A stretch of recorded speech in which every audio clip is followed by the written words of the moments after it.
Hey, what up, everybody? It's Showtime, and right off the bat, I'm going to go ahead and admit, you caught me with my hand in the cookie jar. You caught me red-handed. The title of this video is solely clickbait, but the reason as to why I labeled it this or titled this video this is because I feel as though some of the cons may outweigh some of the pros as far as Black History Month.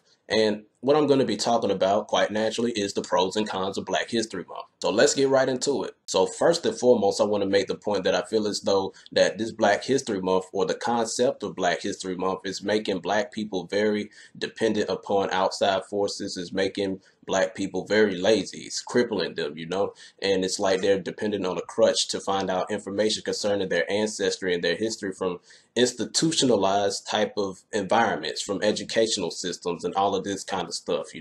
I feel as though they're not really putting in the work to do the research for themselves. They're not talking to their elders. They're not talking to the people who were alive during the time of the civil rights movement, who could tell them certain things, because they actually lived it. And I fought this because we live in the social media era. For some odd reason, a 2x4 piece of electronic device is more entertaining than another human being that has a whole lot of knowledge and wisdom from years and years back, right?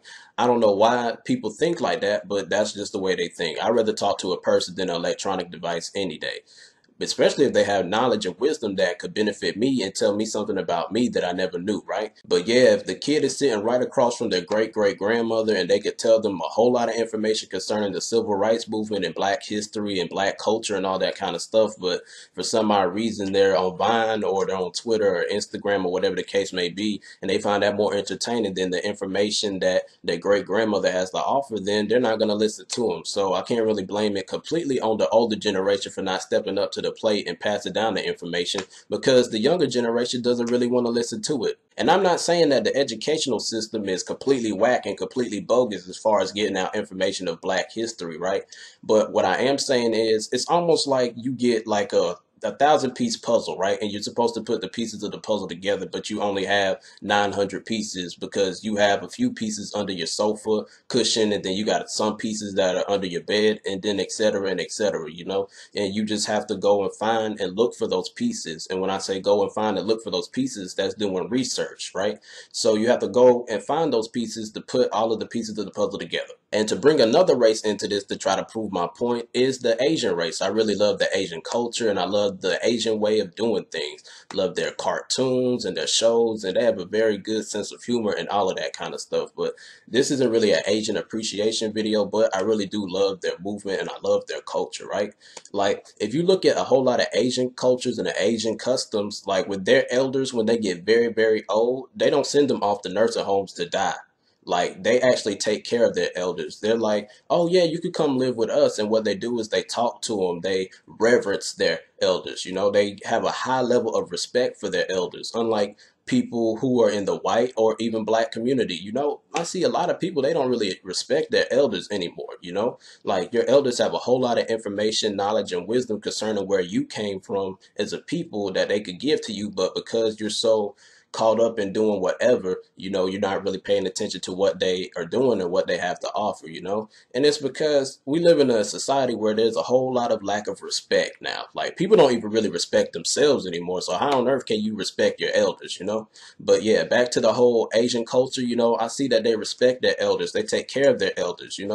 They don't really annoy them and pry them from information, but they listen to their elders and they talk to their elders, and they're very willing to listen to the wisdom and ancient knowledge that they have to offer them. Because let's be honest, when you hear a whole lot of other races talking about relatives that look like they're on the verge of dying, like they're always talking about, I wonder who did uncle or great grandma such and such write in their will. I wonder, did they put me in their will? I wonder what I'm going to get. Ooh, I can't wait for that old geezer to die. And that's just very disrespectful in my opinion. But going back to this whole idea and concept of Black History Month, we cannot depend upon solely educational system or institutions to really give you the whole picture concerning Black History Month and Black history. You have to do your research, right? You have to be that type of innovative person to go out and find information concerning your ancestors, concerning your tree.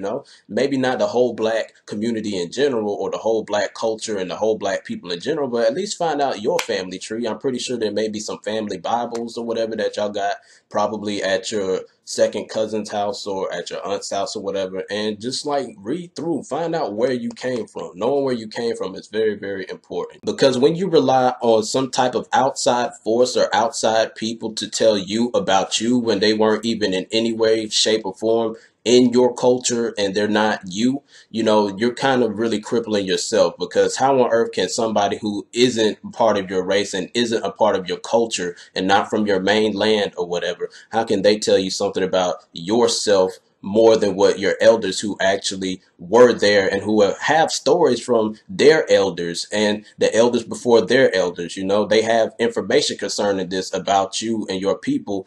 How on earth can some other race tell you about you more than the people who are actually in the culture, you know? So that's just something to think about. I honestly believe I'm going to end the video right here, because I don't want to make this video super, super long and have everybody probably thinking like, what on earth is this guy saying, and probably lose interest and click out of the video.